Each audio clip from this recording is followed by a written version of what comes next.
talent. I see the Southern District over here. Will you stand up, please, Southern District? Jay, stand up.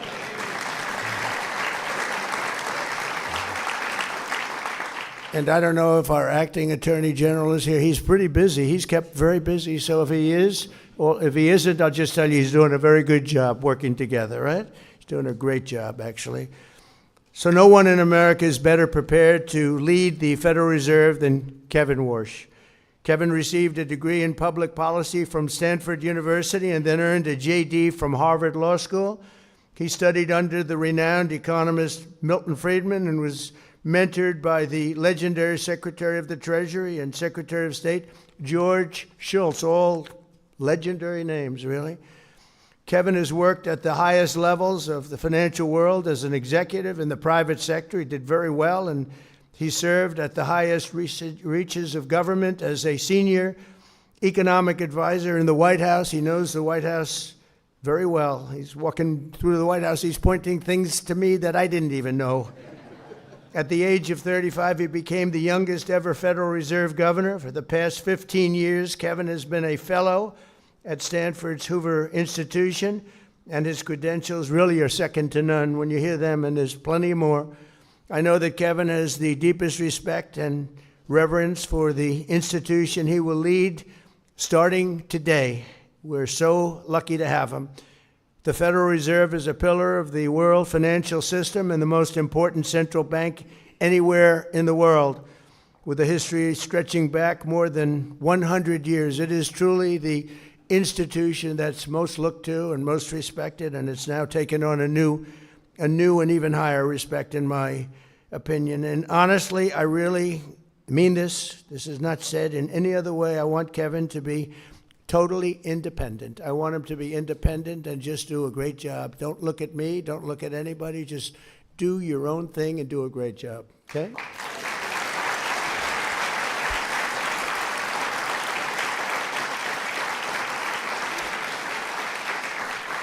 Unfortunately, in the eyes of many, the Fed lost its way in recent years. It became distracted by concerns far removed from its core mission and mandate, drifting into matters such as climate policy and DEI initiatives, with the Fed straying from its mandate. While the last administration blew out the deficit, Americans suffered the worst inflation that we had in history. It was the worst inflation we've ever had. As you know, some people say you're wrong about that. It was only in 48 years, but I think 48 years almost sounds worse. The worst inflation we've ever had, so it made it very difficult. Kevin has spoken often about the need to restore the Fed's integrity by returning to a proper focus on its two functional and really fundamental responsibilities: maintaining price stability and low inflation, and achieving full employment. And we talk about it, we've talked about it often. And right now we have the most people working in the United States than we've ever had. We have never had as many people working right now in the United States. And it's something that I like to say, and it's been pretty much that way ever since I've been president. When I go back to the first term, I had those numbers too, and I kept them. And we've done things that are really amazing, but we can bring it to a new and higher level with Kevin. I think we can bring it to a level that nobody ever thought possible. By following through on this vision, Kevin will restore confidence in the Fed, which is so important, and among Americans all across the political spectrum and people from all over the world. And they're going to be looking to Kevin, probably and possibly more than any other person that's had your esteemed position before. I think that's true, Kevin. You got a lot of people watching. I fully expect that with the greatest Fed chairs before him, Kevin will safeguard the Fed's integrity. They'll make their own decisions and hopefully make them well, but they'll be listening to Kevin all the way. I really believe that. Even if they're from a somewhat different persuasion, they're going to be listening to him out of respect, because everybody respects him. Thankfully, unlike some of his predecessors, Kevin understands that when the economy is booming, that's a good thing. We don't have to go crazy. Just let it boom. We want it to boom. We want it to be like nobody has ever had before, because we do have some debt we'd like to take care of. And the way you do that is through growth. We're going to grow our way out of it so fast. And Kevin's somebody, and I feel strongly also, we don't want to see it stifled. We want to stop inflation, but we don't want to stop greatness. And so that's really a very good thing, a very positive thing, and that's what he's looking to do. He's looking to do positive economic growth. It's so important. And as we discussed, economic growth doesn't mean inflation. It can be just the opposite, actually. But economic growth does not mean inflation. You don't have to stop the world because you're doing well. Kevin's also said that he'll bring much-needed reform and modernization, transforming obsolete data collection methods, rolling back reliance on inaccurate models, and curtailing the Fed's practice of issuing so-called forward guidance. They want to do things on that. I guess it's a little complex subject, but it's something that Kevin knows about better than probably anybody here. He has the temperament and leadership abilities to foster collaboration among the entire board, and I know he will welcome robust debate. In his mission to keep prices stable and employment high, Kevin will have the full support of my administration. Every one of these people felt, including Kevin, by the way, felt so strongly about this choice. And we have no doubt, we have absolutely no doubt. So important, too. So big, so important. I just turned on the television. I want to see how the stock market's doing today. Stock market's up 600 points. That means they like you. If they didn't like you,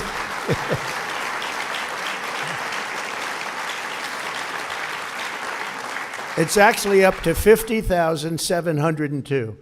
So that's as of about 12 minutes ago. Now, who knows? But I think it can only go up. I think with you, it's only going to go up. That was a number that nobody thought was reachable during my entire 4 years. If you look at some of the great pundits, they said, well, 50,000 would be impossible during the 4 years, but sometime after, we hit it in the first year, but now we're really hitting it.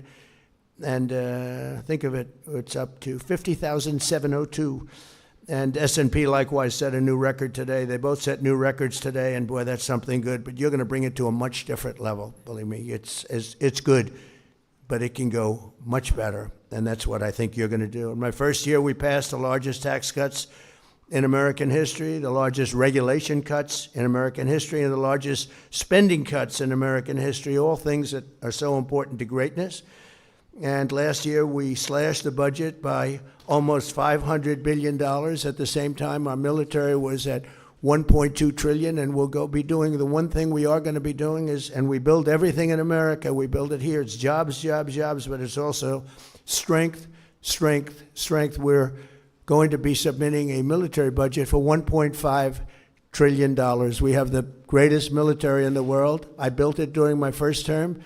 I didn't know we'd be using it so much in my second term, but they gave away a little bit of it during somebody else's term, foolishly, but it's a very small part relative to the whole. But we have the greatest military in the world. I was with President Xi, and I said to him, we have the greatest military in the world, and he actually didn't agree. We had a great meeting. He actually didn't disagree with me on that very much, I will tell you.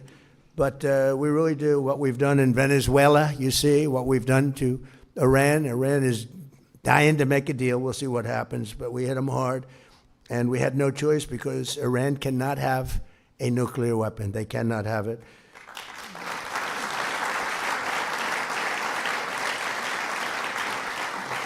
So I promised to cut 10 old regulations, as you know, in my first term, for every new regulation. If you put a new regulation in, that's fine, but you had to cut at least 10. And so far, and I did that, it was actually 1 to 12, so I did a little bit better. So far, we're blowing it away this year. So far, it's 1 for 129. In other words, we're cutting 129 regulations for every one, Mr. Speaker, that we put in. So that's music to your ears. We don't even have to go through Congress for that. It's a lot easier. If I do it, it's a lot easier. But all of these actions are aimed at lowering costs, creating jobs, and driving economic growth.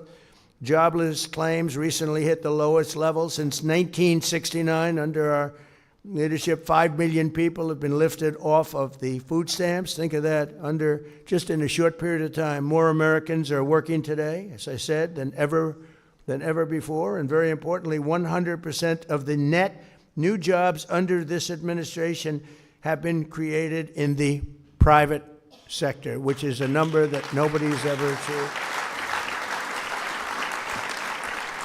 Think of that, they're all in the private sector, and we did get rid of a lot of government jobs. You had jobs where there were 10 people for every single job and every single event, and they were doing all the same thing, or they weren't doing very much. And they didn't like me for a while, and now they're all working at private sector jobs, and they're making double, triple, quadruple the pay, and they're loving life, and they're loving going to work. And it was a painful experience cutting that many people from the federal government, but it's been amazing, and you just can't have that. You can never make a country, as I say, great again if you're going to have all government jobs. We're all private jobs, and the jobs are coming. We're building more plants, more equipment than anybody has ever, any president's ever done, any administration's ever done. And the number I like the best is we have $18 trillion being invested in the United States for 11 months, not 12. We haven't gotten the results from 12 yet. We're pretty new. But in 11 months, we have $18 trillion being invested, with a T, being invested in the United States. And the record was $3 trillion many years ago by a different country that I actually just left. It starts with a C. But we have, and that was 3. And we're at 18 trillion. We're building factories, car plants, everything, AI, everything, all over the country. Nobody's ever seen anything like it. And I have to say, I have to give the credit to what I used to say it was my favorite word of all, but I got in such trouble because when I said tariff is my favorite word, the media went crazy. They said, what about your wife, your family? What about God? What about religion? So I said, okay, good, I'll make it my 5th favorite word, right? But because of tariffs, we have tremendous amounts of, the car companies are all coming back. They left us for 35, 40 years. They left us. We will have 50% of the chip making capability of who that man right there is. Don't stand up, will you please? But is that right? We're going to have 50% by the time I leave office, and maybe more than that. They're moving in from Taiwan. They're moving in from other places, and they're building in Arizona in particular, in that particular case. But between the auto plants, we have more auto plants under construction now than we've ever had before. We went many years and there was no plant built. And it's all due to what we did with tariffs, I guess November 5th, but all because of the tariffs and what they've done, used properly, used judiciously. So it's really something special. So we have all these plants under construction. They'll be completed over the next year and a half, and you're going to see numbers like we've never seen in this country before. No country has ever seen the kind of numbers you're going to see. And we have some of the people in this room, I look at them, some of the geniuses that are building those plants. A plant used to cost, if you built a shopping center, it would cost $50 million a nice center, but $500 million a giant, beautiful center. These people are investing. You're going to have to look in $50 billion on a building for AI. $50 billion. I say, how big is it? Well, it goes 3 miles by 5 miles. In other words, you drive 3 miles, 5 miles. But it means jobs, and it's got tremendous potential for a lot of things. But when you talk about growth, no country will see, and you'll start to see that very soon, no country will see the growth that we're going to experience, and that we're already experiencing, but that we're going to experience. And one of the things that you see early on is we have the highest number of construction jobs we've ever had, and that's because they're building all of these plants, the auto plants, all of these plants are being built, including medical. Medical is pouring back in. Eli Lilly and so many of they're building 6 major plants. They're going to make almost all of their medicines here. We learned during COVID, it's not good to be held hostage by foreign countries. We're building all of these plants here. Lilly, Pfizer, all of them, they're all building tens of billions of dollars worth of medical plants. We're going to have almost all of our medicines made in our country, which is a really good thing to have. During 4 years of Biden, our country secured less than $1 trillion. Think of that, though, and we're doing $18 trillion, and everyone's talking about that because nobody's ever seen anything like it in a short time ago.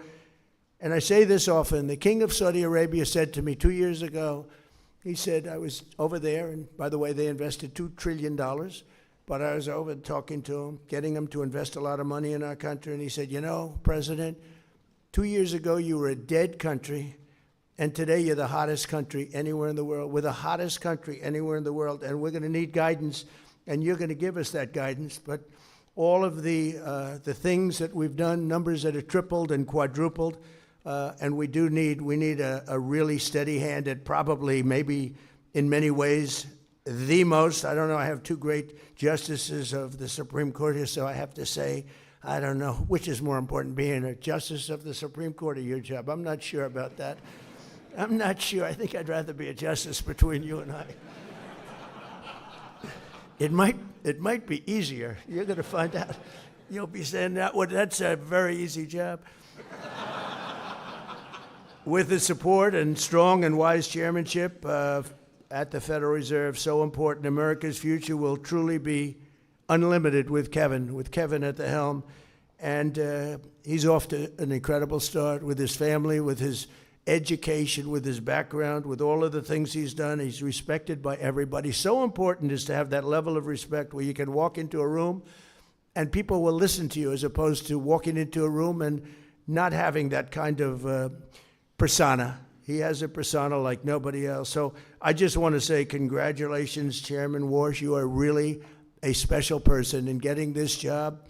The people that wanted this job, the most highly trained, highly educated, some of the greatest credentials I've ever seen.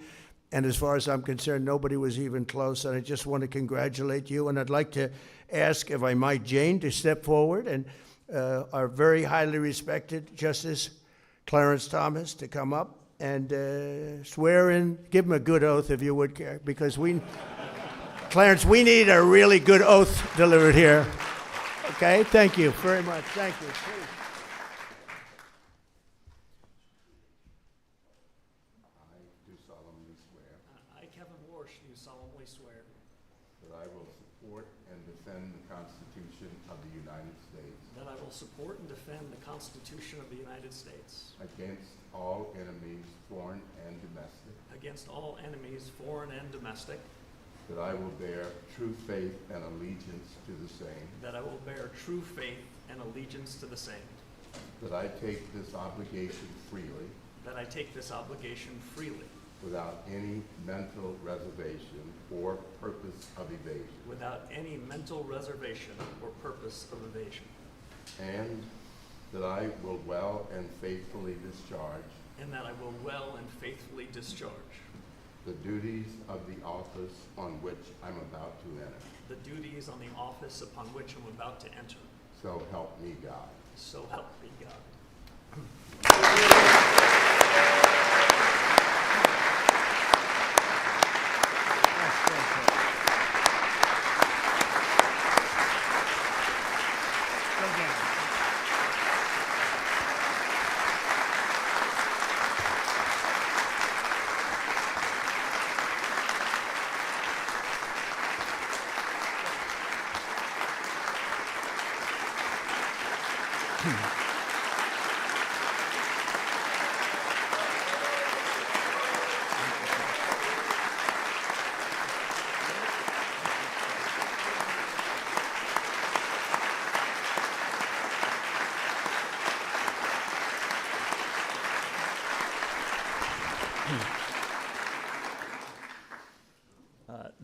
Thank you, Mr. President. This is above and beyond.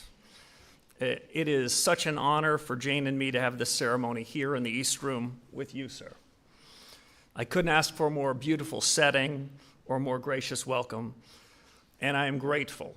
I recognize, as the President said, that ours is a time of great consequence.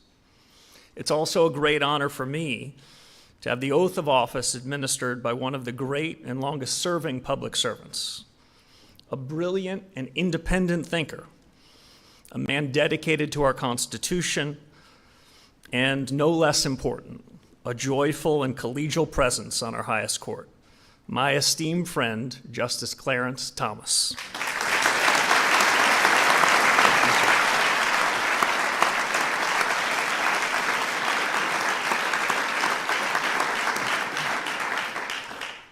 Now, Justice Kavanaugh is here as well. We served as young staffers a full generation ago in this building, and I shouldn't be speaking for another justice, but I will tell you something that I always felt, that Justice Kavanaugh and I felt the majesty of this place where we're now sitting, and we counted ourselves blessed and grateful to serve the nation we love and to do it in your building, sir. And of course, I must thank Leader Thune, Chairman Tim Scott, and as fellow members of the Banking Committee who saw me through the Senate confirmation.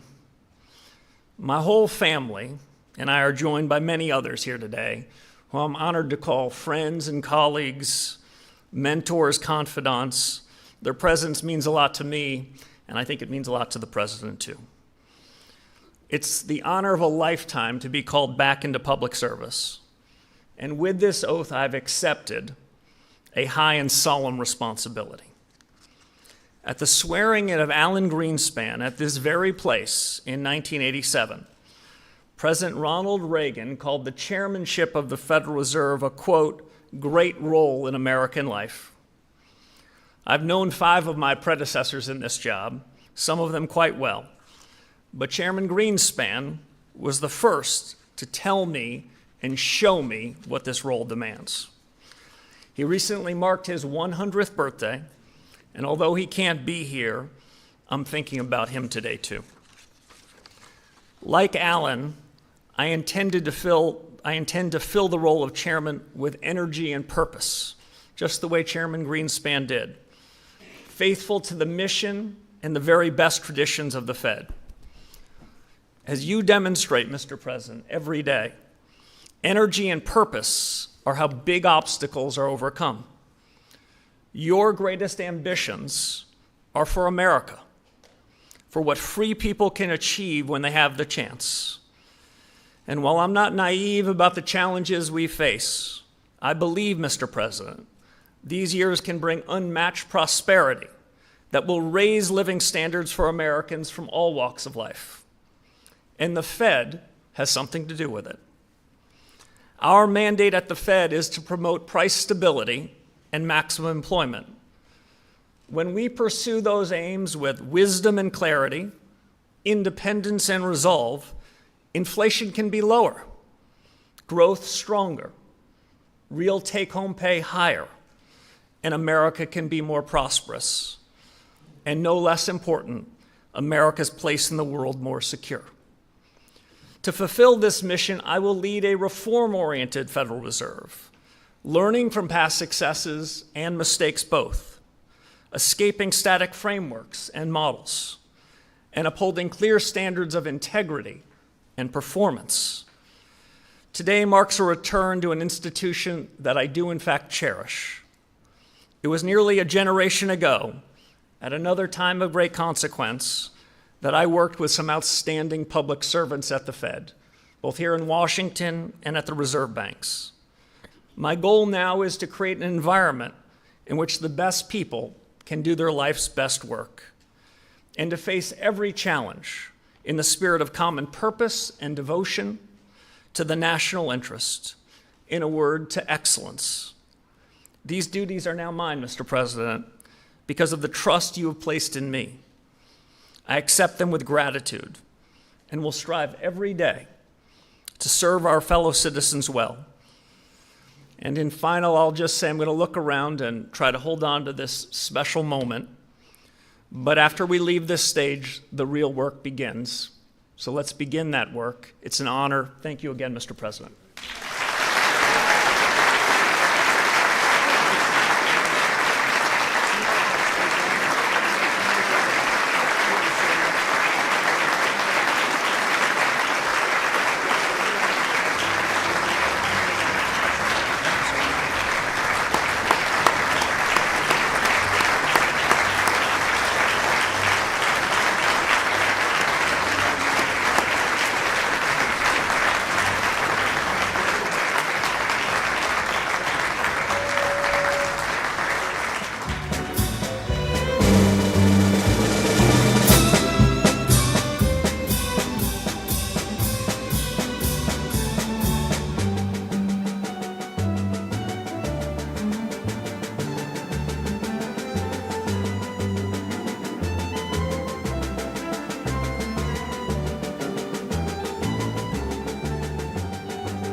All right, guys. So there you have it. Let's see. My microphone not connected. There you have it, guys. Um, Kevin Warsh, the official Fed chairman for the United States of America. Who really cares? No, I'm just kidding. I want this dude to cut rates. Cut rates so our crypto assets can fly. I want him to lower interest rates so our crypto assets can fly. Everybody who's not in risk assets, stocks, real estate,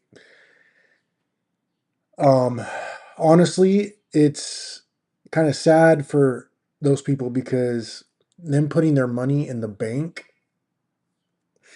they don't get to participate in hopefully what Fed Chairman Kevin Warsh does. So guys, that was it. That was the live swearing.